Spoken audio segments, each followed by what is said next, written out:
다 같이 사도신경으로 우리의 신앙을 고백하도록 하겠습니다. 나는 전능하신 아버지 하나님 천지의 창조주를 믿습니다. 나는 그의 유일하신 아들 우리 주 예수 그리스도를 믿습니다. 그는 성령으로 잉태되어 동정녀 마리아에게서 나시고 본디오 빌라도에게 고난을 받아 십자가에 못 박혀 죽으시고 장사된 지 사흘 만에 죽은 자 가운데서 다시 살아나셨으며 하늘에 오르시어 전능하신 아버지 하나님 우편에 앉아 계시다가 거기로부터 살아있는 자와 죽은 자를 심판하러 오십니다. 나는 성령을 믿으며 거룩한 공교회와 성도의 교제와 죄를 용서받는 것과 몸의 부활과 영생을 믿습니다. 아멘. 찬송가 342장 찬송하도록 하겠습니다.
주님 내 편에 서서 항상 도우시리. 잘 이기는 자는 상 받으리니 너 낙심치 말고 늘 전진하라. 내 구세주 예수 힘주시니 주 예수를 늘 승리하라.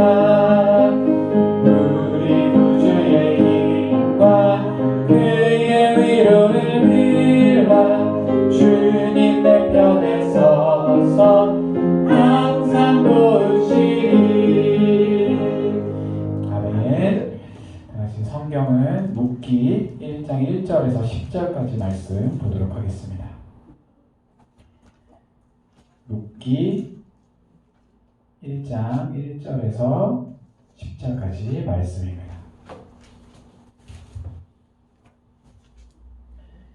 구약 402페이지에 있습니다. 제가 읽도록 하겠습니다. 사사들이 치리하던 때에 그 땅에 흉년이 드니라. 유다 베들레헴의 한 사람이 그의 아내와 두 아들을 데리고 모압 지방에 가서 거류하였는데 그 사람의 이름은 엘리멜렉이요 그의 아내의 이름은 나오미요 그의 두 아들의 이름은 말론과 기럯이니 유다 베들레헴 에브랏 사람이더라. 그들이 모압 지방에 들어가서 거기 살더니 나오미의 남편 엘리멜렉이 죽고 나오미와 그의 두 아들이 남았으며 그들은 모압 여자 중에서 그들의 아내를 맞이하였는데 하나의 이름은 오르바요 하나의 이름은 루시더라. 그들이 거기에 거주한 지 10년쯤에 말론과 기럯 두 사람이 다 죽고 그 여인은 두 아들과 남편의 뒤에 남았더라. 그 여인이 모압 지방에서 여호와께 자기 백성을 돌보시사 그들에게 양식을 주셨다 함을 듣고 이에 두 며느리와 함께 일어나 모압 지방에서 돌아오려 하여 있던 곳에서 나오고 두 며느리도 그와 함께하여 유다 땅으로 돌아오려고 길을 가다가 나오미가 두 며느리에게 이르되 너희는 각기 너희 어머니의 집으로 돌아가라. 너희가 죽은 자들과 나를 선대한 것 같이 여호와께서 너희를 선대하시기를 원하며 여호와께서 너희에게 허락하사 각기 남편의 집에서 위로를 받게 하시기를 원하노라 하고 그들에게 입맞춤에 그들이 소리를 높여 울며 나오미에게 이르되 아니니이다. 우리는 어머니와 함께 어머니의 백성에게로 돌아가겠나이다 하는지라. 아멘. 네, 제가 예배를 위해서 기도하도록 하겠습니다. 하나님 감사합니다. 아버지의 은혜로 주일 아침 주님 앞에 예배하게 하시고 찬양하게 하심을 감사드립니다. 코로나 바이러스로 인하여서 비록 우리가 영상으로 예배를 드리지만 주님께서 동행하시고 함께하여 주셔서 각 가정에서 온전히 주님을 예배하며 주님 앞에 나아갈 수 있는 귀한 시간들이 될 수 있도록 주여 인도하여 주시옵소서. 하나님, 오늘 예배를 통하여서 주님의 음성을 듣기 원합니다. 주님의 뜻을 알게 하시고 또 우리 청년들이 이 청년의 때에 더욱더 주님 앞에 헌신하며 주의 말씀에 순종하는 삶을 살아갈 수 있도록 주여 인도하여 주시옵소서. 오늘 주시는 말씀을 통하여 우리의 삶이 변화되고 하나님의 뜻을 알아가며 아버지 하나님 더욱더 결단하는 귀한 시간이 될 수 있도록 우리 청년들 한 사람 한 사람 주님께서 함께해 주시고 인도하여 주시옵소서. 지금 나라가 코로나 바이러스로 인하여서 많이 힘든 가운데 있습니다.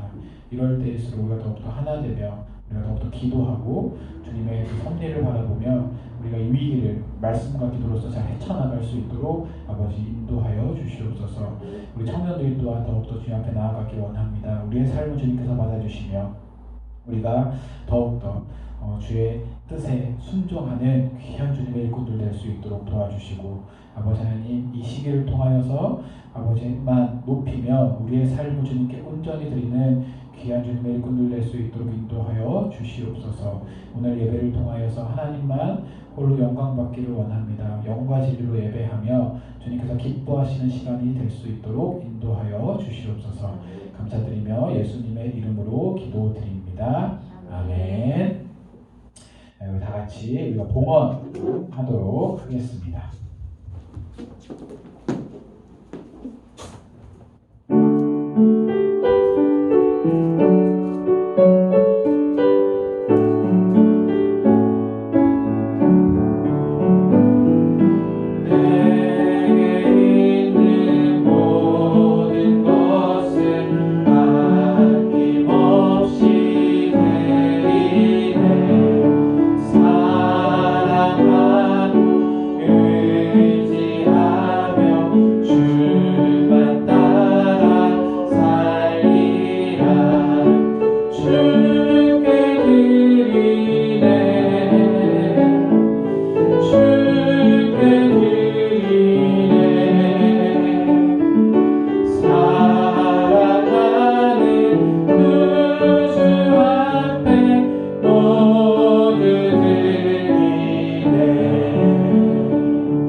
기도하도록 하겠습니다.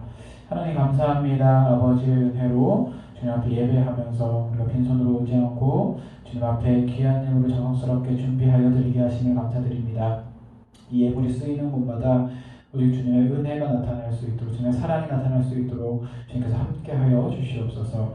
우리 청년의 때에 주님 앞에 예배하고 말씀을 듣는 이 청년들 주님께서 책임져 주시고 함께하여 주시며 우리가 더욱더 주님 말씀과 기도로 하나님께서 원하시는 삶을 살아가는 우리 청년들 될 수 있도록 인도하여 주시옵소서. 어렵고 힘들 때에 지쳐 쓰러지고 절망하는 것이 아니라 주님 주시는 힘과 능력으로 버텨 나아가기 원합니다. 더욱더 말씀을 바라보고 흔들리지 않는 믿음을 허락하여 주셔서 우리가 더욱더 주님 앞에 헌신하며 주님께서 원하시는 삶을 살아갈 수 있도록 인도하여 주시옵소서.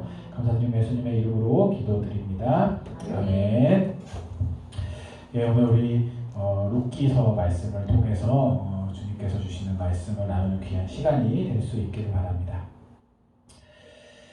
여름에 비가 내린 후에 우리가 길가를 나가다 보면은 이 아스팔트에서 이 지렁이들이 온몸을 이제 비틀면서 좀 고통스럽게 죽어가는 모습들을 우리가 좀 발견을 하게 됩니다. 지렁이가 땅 속에 있어야 되는 것이 맞는데 자, 무엇 때문에 이 아스팔트 위에까지 기어 나와서 온몸을 비틀면서 죽어가는 것일까? 한 번쯤 좀 생각해 보신 적이 있을 수 있겠는데요. 좀 이렇게 조사를 해보니까 지렁이는 원래 이 피부의 감각을 따라서 이제 움직이게 되고요. 피부로 숨을 쉬면서 살아가는 존재입니다.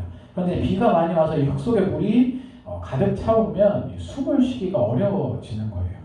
그래서 지렁이는 땅 속에서 나와서 숨쉬기가 편한 그러니까 아스팔트 같은 메마른 곳을 찾아서 기어 나오게 되는 것입니다. 처음에는 숨이 잘 쉬어지고 편안하게 있는 것 같지만 얼마 지나지 않아서 비가 그치고 햇살이 비치게 되면 온몸이 메마르게 되고 결국 몸을 비틀면서 죽어가게 되는 것이죠. 오늘 세상을 살아가는 우리의 모습들도 이와 마찬가지라고 좀 생각을 하게 됩니다. 삶의 현장에 흉년이 다가오게 되고 어려움이 와도 절대로 그 믿음의 자리에서 이탈하면 안 되는 것인데 우리가 힘들고 어려울 때 믿음의 자리에서 이탈하게 된다는 것이죠. 그렇게 되면 처음에는 숨을 잘 쉴 수 있을 것 같고 좀 자유로워지는 것 같고 편안하게 잘 살 것 같지만 얼마 지나지 않아서 믿음이 메마르게 되고요. 영혼이 메마르고 육신도 메마르면서 모든 것이 다 메말라 버리게 되는 것입니다.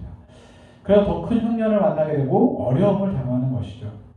그렇기 때문에 이 믿음의 사람들은 어떠한 어려움이 우리 삶에 찾아온다라고 할지라도 우리가 말씀 안에 거해야 되고요. 또 교회 안에 거해야 되고 이 믿음의 길을 따라서 우리가 살아갈 수 있도록 해야 되는 겁니다. 지렁이처럼 잠깐 숨쉬기 어렵다고 이 믿음의 길에서 이탈해 버리게 된다면 더 큰 어려움을 당할 수밖에 없는 것이에요. 오늘 본문 말씀을 보면 이 삶의 자리에서 이 흉년이 찾아와서 믿음의 길에서 이탈했다가 이 더 큰 어려움을 당하게 되는 그 한 가정의 이야기가 나오게 됩니다. 이 베들레헴에 살던 이 엘리멜렉의 가정의 이야기예요. 이 가정은 베들레헴 땅에 찾아온 그 흉년을 피해 보려고 그 베들레헴을 떠나서 모압 땅으로 이민을 가게 됩니다. 그런데 이것은 단순히 이 한 가정이 다른 나라로 이주를 하게 된 것, 그 이상의 의미가 있다라는 거예요. 이 베들레헴은 집을 뜻하는 이 베트라는 단어와 이 떡을 뜻하고 있는 레헴이라는 단어가 합쳐져서 만들어진 단어예요. 이 떡집이라는 뜻을 가지고 있습니다. 그러니까 베들레헴은 믿음의 땅이고요. 하나님을 예배하는 땅이라는 거예요. 이 엘리멜렉의 가정은 조상대대로 하나님의 약속을 따라서 그곳에서 계속 살아왔어요.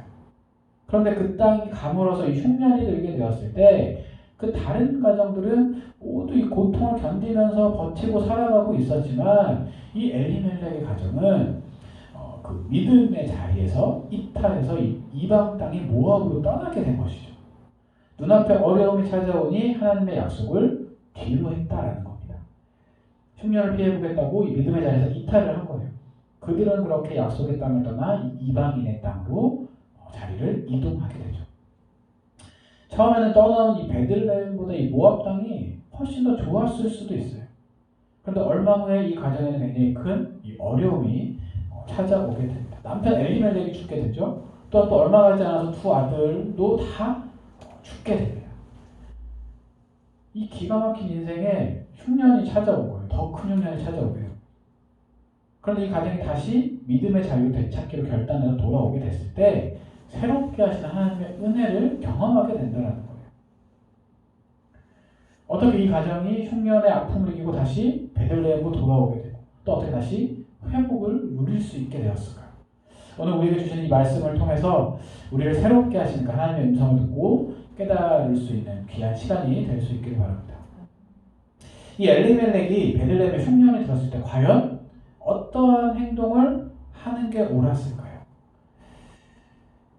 그 흉년을 바라보면서 힘들고 어려워서 그것을 피하는 것이 아니라 이 하나님의 기쁜 뜻을 헤아렸어야 되는 것이 저는 맞다라고 생각을 합니다. 왜 이 땅에 흉년이 찾아오게 되었는지, 또한 이 땅에 흉년을 허락하신 그 하나님의 섭리가 무엇이었는지를 헤아렸어야 된다는 것이죠. 그런데 엘리멜렉에게는 이러한 믿음의 자세가 없었다는 거예요. 이 믿음의 자세가 없었기 때문에 그냥 그 땅에서 도피하게 되었다는 것이죠. 이 본문이 영어 성경에는 어떻게 표현이 되어 있냐면 went to live for a while이라고 표현이 됩니다. 이게 어떤 뜻이냐면 잠시 동안 또한 얼마 동안 피하려고 떠났다는 거예요.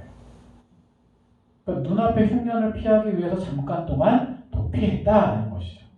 그런데 이게 엘리멜렉의 큰 실수였더라는 거예요. 여기서 좀 궁금한 게 하나 생겨요. 왜 이 떡집이라는 이름을 가졌던 이 믿음의 땅 베들레헴에 흉년이 찾아오게 됐을까?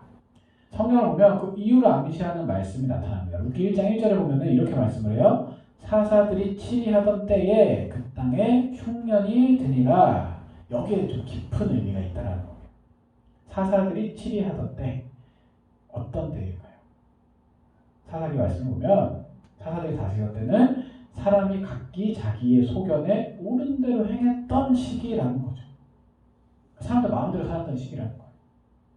사람들이 하나님의 말씀을 따라서 정직하게 살아가던 시대가 아니었다라는 겁니다. 자, 이처럼 사람이 각기 자기의 소견에 옳은 대로 행한다면 교회와 나라가 어떻게 되겠습니까? 모든 사람들이 자기만 옳다라고 생각을 하게 되고 자기 생각대로 무질서하게 행동하고 혼돈하고 타락하게 되는 이 어두운 시대가 될 수밖에 없는 거예요. 자, 사람은 무엇을 따라 행해야 됩니까? 사람은 하나님의 말씀을 따라 행해야 돼요. 그렇게 살아가야 됩니다. 자기의 소견에 옳은 대로 살면 안 되는 것이고요. 하나님의 말씀을 따라서 살아가야 하는 것이죠. 하나님께서는 우리에게 언약을 주시고 하나님만 믿고 하나님만 섬기라고 명확한 삶의 방향을 우리에게 알려주셨습니다. 우리가 이 하나님의 말씀을 떠나서 살아갈 때는 흉년을 주고 고통이 찾아올 수밖에 없는 거예요. 사람들이 자기의 소견대로 살아간다면 그 시대는 영적으로 어둡고 이 타락한 시대가 되어간다라는 겁니다. 그래서 우리가 이 세상을 살아가면서 꼭 기억해야 될 것이 한 가지가 있어요. 그게 무엇이냐면 우리 삶에는 우연이라는 것은 없다라는 겁니다. 제가 청년부 설교하면서 몇 번 언급해 드렸어요. 세상에 우연이라는 건 없어요. 그 모든 것이 다 하나님의 섭리 속에 진행이 되어진다라는 겁니다. 그러니까 실패든지 성공이든지 잘 되든지 못 되든지 간에 그 안에 다 하나님의 섭리가 있다는 거예요. 이것을 믿고 인정하며 살아가는 것이 바로 이 그리스도인들, 신앙인의 모습이라는 겁니다. 이 베들레헴의 흉년이 찾아왔을 때 엘리멜렉의 가정은 이 눈앞의 흉년과 기근을 두려워해서 떠나는 것이 아니라 하나님의 섭리를 생각했어야 돼요. 이 베들레헴에서 기근을 만난 것은 이 가정만이 아니었기 때문에 많은 사람들이 베들레헴에 살고 있었습니다. 그런데 다른 가정들은 이 같은 흉년과 기근 속에서도 그대로 참고 견디면서 그 장소에서 살아가고 있었는데 이 엘리멜렉 가정은 너무 쉽게 이 베들레헴을 떠나버렸다라는 것이죠. 하나님의 말씀은 그냥 하나님의 말씀이고 현실은 현실이다 이렇게 생각을 해버린 거예요. 그리고 믿음보다는 현실이 더 중요하다 이렇게 생각을 한 것이죠. 그래서 너무 쉽게 그것을 떠나게 된 거예요. 오늘 우리 주변에도 이러한 사람들이 많이 있습니다. 어려움이 오면 아니 말씀은 말씀이고 현실은 현실이야 이렇게 생각을 한다는 거예요. 그러면서 믿음의 자리에서 쉽게 떠납니다. 그런데 그것 때문에 더 큰 흉년을 만나게 되고 더 큰 어려움 당하게 되는 거예요. 성도는 이 믿음의 사람들은 아무리 어렵고 힘들더라도 그 믿음의 자리에 머물러서 하나님만 바라보고 살아가야 된다는 거죠. 이 브레어 토끼라는 외국 동화가 있습니다. 어느 날 이 브레어라는 토끼가 두 집으로부터 똑같은 시간에 저녁 식사 초대를 받아요. 그래서 일찌감치 집을 떠난 이 브레어는 두 집으로 가는 갈림길 앞에서 고민을 하게 됩니다. 두 집의 음식 솜씨를 막 이렇게 서로 재면서 방황하는 거예요. 어디로 가야 될까? 어디로 가는 게 더 맛있는 음식을 먹을까? 나한테 어느 게 좋을까? 계속 그 갈림길에서 고민하며 뛰어다니다가 결국 결정을 내지 못하고 파티가 다 끝나게 되거든요. 자, 이 이야기가 우리에게 어떤 것을 교훈하고 있을까요? 우유부단하면 안 된다는 거죠. 선택해야 될 때는 결단하고 우리가 선택을 해야 된다는 겁니다. 그러니까 믿음도 그렇다고 생각을 해요. 선택을 해야 될 때가 있고요. 결단해서 행함으로 보여야 될 때가 있는 것입니다. 이 모압 땅으로 이민을 왔다가 더 큰 어려움을 당하게 된 엘리멜렉의 아내 나오미가 어느 날 고향 땅 베들레헴의 소식을 접하게 돼요. 어떤 소식이냐? 하나님께서 그 땅에 다시 양식을 주셨다는 소식이죠. 나오미 이 소식을 듣고 베들레헴으로 돌아가기 결심을 하게 됩니다. 흉년을 피해서 떠났는데 도리어 가정에 흉년이 들어서 모든 것을 잃어버린 이후였어요. 하지만 나오미는 초라하게 변해버린 그 자신의 모습에 대한 부끄러움을 각오를 하고 다시 믿음의 땅으로 돌아오기로 결단을 하게 된 겁니다. 자, 이때부터 이 가정에 회복의 길이 열리게 되는 거예요. 그들이 베들레헴에 다시 돌아왔을 때 하나님께서는 모든 것을 예비하고 계셨습니다. 하나님께서는 이삭을 죽을 땅도 예비하셨고요. 그들을 도울 사람도 예비하셨어요. 무엇보다도 이 보아스라는 믿음의 사람을 예비하셨다라는 거죠. 그리고 하나님 곁으로 돌아온 나오미를 통해서 하나님께서는 새로운 그런 믿음의 가정을 예비를 하시게 됩니다. 하나님의 계획에 믿음으로 순종하면서 응답을 하자 이 나오미를 따라왔던 이방인 며느리였던 그 무슨 보아스의 아내가 되게 되죠. 그리고 놀랍게도 그 가정은 예수 그리스도의 오심을 예비하면 너무나도 귀한 가정이 되었다라는 거예요. 하나님의 말씀을 듣고 결단함으로써 이러한 복을 누릴 수 있게 되었다라는 겁니다. 이 하나님께서 이 마태복음을 통해서 주신 그 예수님의 족보에는 모두 46명의 이름이 기록이 되어 있어요. 근데 이 중에 이 라합이라는 이름이 등장을 합니다. 라합은 이스라엘 민족이 아니라 이방의 여인이었고요. 기생으로 살아왔지만 이 믿음으로 하나님께 응답했던 사람이죠. 하나님께서는 이 라합을 예수님께서 이 땅에 오실 때 크게 쓰임받은 5명의 여인 중 한 사람이 되게 하셨어요. 이 46명 중에 이 여성은 5명밖에 나오지 않아요. 그 중에 한 명이 라합이라는 거예요. 훗날 이 라합은 다윗 왕의 고조 할머니가 됩니다. 마태복음 1장 5절에서 6절에 나온 예수님의 족보가 어떻게 되냐면요. 살몬은 라합에게서 보아스를 낳고 보아스는 루색에서 오벳을 낳고 오벳은 이새를 낳고 이새는 다윗 왕을 낳으니라 라고 기록을 합니다. 그 여리고의 기생이었던 이 라합이 한 나라의 왕의 고조 할머니가 되었다라는 거예요. 이것은 엄청난 신분 상승이고요. 굉장히 영광스러운 복이라고 할 수 있습니다. 이방 여인이었던 기생이었던 라합이 어떻게 이렇게 큰 복을 받게 되었을까요? 그것은 하나님에 대한 소문에 귀를 기울였다라는 거예요. 그가 여리고에서 살고 있었을 때 광야에서 이스라엘 백성들이 그 가나안 땅을 향해서 행진하고 있음을 알게 됩니다. 이때 이스라엘에게 일어난 기적의 소문들을 라합이 듣게 된 거죠. 이 소문은 하나님에 대한 소문이었어요. 이 소문을 듣는 라합에게 하나님에 대한 그 믿음이 생기게 된 거예요. 하나님을 경외하게 된 이 라합은 이스라엘의 정탐꾼을 도우게 되고요. 이 일을 통해 존귀한 여인으로 살아갈 수 있게 된 겁니다. 그 후 라합을 통해서 보아스가 태어나요. 보아스는 하나님의 계획 안에서 믿음의 눈으로 룻을 바라보게 됩니다. 그래서 믿음을 따라 엘리멜렉의 가정의 기업을 물러주게 되고요. 이방 여인 룻은 시어머니 나오미의 믿음을 따라서 하나님을 의지하여 이 보아스와 결혼을 하게 되죠. 하나님께서 믿음으로 응답한 보아스와 룻의 가정에 오벳을 허락하심으로 인해서 세상이 예측할 수 없는 그 믿음의 계보를 이어가셨다라는 거예요. 이렇듯 하나님께서는 말씀을 듣고 응답하는 사람들을 사용하신다라는 겁니다. 굉장히 중요한 부분이에요. 이 믿음은 하나님의 말씀을 들어야지 생기게 되는 거예요. 하나님의 말씀을 귀 기울여서 들을 때 하나님에 대한 믿음이 생겨나게 됩니다. 로마서 10장 11절에 정확하게 얘기해요. 그러므로 믿음은 들음에서 나며 들음은 그리스도의 말씀으로 말미암았느니라 이렇게 얘기합니다. 하나님의 말씀, 이 하나님에 대한 소문을 우리가 들을 때 우리를 새롭게 하시는 그 하나님의 은혜를 맛보게 되는 것이고요. 흉년을 이기고 복의 길로 나아갈 수 있게 된다는 것이에요. 우리가 이 세상을 살아가다 보면은 삶의 현장에서 이 뜻하지 않게 흉년이 찾아올 때가 있습니다. 그러니까 믿음의 자리에서도 또한 기도하는 사람의 인생에도 예외 없이 예상치 못한 그런 흉년, 어려움들이 찾아온다라는 거예요. 그러니까 여러분 좀 오해하시면 안 되는 게 신앙생활 열심히 한다고 기도 열심히 하고 하나님 잘 믿는다고 삶에 어려움이 없지 않아요. 있습니다. 분명하게 있어요. 찾아와요. 그럴 때 우리가 어떻게 해야 되는지를 잘 생각을 하셔야 된다는 거죠. 잠시 찾아오고 흉년을 보고 움츠러들고 피하려고만 하지 말고 이 믿음의 자리에 우리가 굳게 서서 하나님의 섭리를 생각해야 됩니다. 왜 내게 이런 어려움이 찾아왔을까? 왜 내 인생에 이런 흉년이 오게 되었을까? 이 믿음 가운데서 이 하나님 안에서 묵상해야 된다는 거예요. 그리고 적극적으로 말씀의 귀를 기울여야 되고요. 하나님을 바라보면서 우리가 하나님 앞으로 나아갈 수 있어야 됩니다. 그러니까 힘들 때일수록 아파하고 힘들어서 숨지 말고 예배의 자리로 나와야 되고요. 말씀을 가까이 해야 되고 기도를 해야 된다는 거예요. 하나님께서는 누구든지 하나님께 피하는 자는 용납해 주시고요. 피할 길을 주신다라고 말씀을 합니다. 그 일을 통해 우리는 더 큰 하나님의 은혜와 사랑을 경험하게 되는 것이죠. 하나님의 사랑을 믿고 기대하면서 오직 하나님만을 바라보고 나아갈 수 있는 그런 우리가 되어야 되는 거예요. 그래서 우리 흥기문교회 청년들이 하나님께로 돌아와서 새롭게 회복된 그런 묵기의 말씀을 한번 잘 읽어봤으면 좋겠어요. 잘 묵상했으면 좋겠어요. 인생에 찾아온 그 흉년을 더 큰 복의 기회로 바꿔가는 믿음의 자녀들이 우리가 되어야 한다는 거죠. 지금 코로나 바이러스로 인해서 나라가 너무나도 힘든 상황이 있습니다. 각자의 위치가 다 힘들어요. 어렵습니다.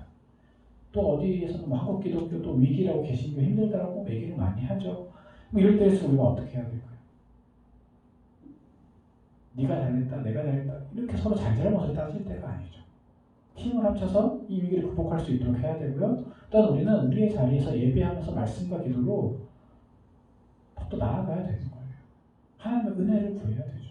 우리의 능력으로는 할 수 없잖아요. 우리가 해야 될 것은 말씀 보고 기도하면서 하나님의 뜻을 알아가고 더욱더 노력을 해야 된다는 것이죠. 그렇게 우리가 해나갈 때 하나님께서 은혜를 경험하게 하시고 극복할 수 있는 힘을 주신다는 거예요. 이번 기회를 통해서 우리가 비록 함께 모여서 예배하지는 못하지만 이렇게 영상으로 각 가정에서 삶의 자리에서 예배하지만 그곳이 예배하는 자리가 될 수 있도록 변화시키는 계기가 될 수도 있는 겁니다. 그곳에서 우리가 예수님 사랑을 전하는 거예요. 지금까지는 잘 모였으니 이 기회를 통해서 전화위복으로 삼을 수 있는 거죠. 각자의 자리에서 예배하고 하나님을 찬양하고 그럼으로 인해서 이 선한 영향력을 끼칠 수 있도록 노력해 나가야 되는 거예요. 그게 우리 그리스도인들이 이 위기의 상황 때 해야 될 일이라는 거예요. 힘들고 어려울 때 우리가 피하고 숨는 것이 아니라 도망가는 것이 아니라 하나님의 뜻을 생각하고 하나님께서 원하시는 것이 무엇인지 잘 알아감으로 인해서 또한 그렇게 우리가 깨달았을 때 그 말씀에 온전히 순종함으로 인해서 그 위기들을 잘 극복해 나가고 그것들을 주님의 주시는 그 복으로 받고 그런 은혜를 경험하는 우리 크기부부의 청년들이 될 수 있기를 간절히 소원합니다. 함께 찬양하면서 우리 나아가도록 하겠습니다. 우리에게 주시는 힘든 시련 이런 것들을 통해서 우리의 믿음이 더욱더 자라나게 하시고 우리가 더욱더 주님 앞에 나아갈 수 있기를 바랍니다.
우리에게 믿음을 허락하시고 우리에게 은혜를 주신 그 하나님만을 바라보며 나아갈 때에 주님께서 이 어려움과 힘듦을 이길 능력을 주시고 주의 능력으로 말미암아 우리가 더욱더 승리하는 삶을 살아갈 수 있습니다. 우리 청년의 때에 청년들이 더욱더 주님 헌신하며 나아가기 원합니다. 힘들고 어렵지만 주님 주시는 믿음으로 담대히 나아가서 승리하는 삶을 살아갈 수 있도록 하나님 한 사람 한 사람 주께서 붙잡으시고 인도해 주시며 그들의 삶을 책임져 주시옵소서. 지금도 우리 주 예수 그리스도의 은혜와 하나님 아버지의 놀라우신 사랑과 성령님의 강화감동 교통 역사하심이 힘들고 어렵고 고통스러운 삶을 살아가지만 이렇게 어려울 때일수록 더욱더 말씀과 기도로 주님 주시는 믿음으로 흔들리지 않고 살아감으로 인하여서 주님 주시는 승리를 경험하고 주님 주시는 은혜와 복을 경험하기 원하는 우리 청년들을 위해 그 가정과 교회와 역사 위에 이제부터 영원토록 함께 하기를 간절히 축원하옵나이다. 아멘.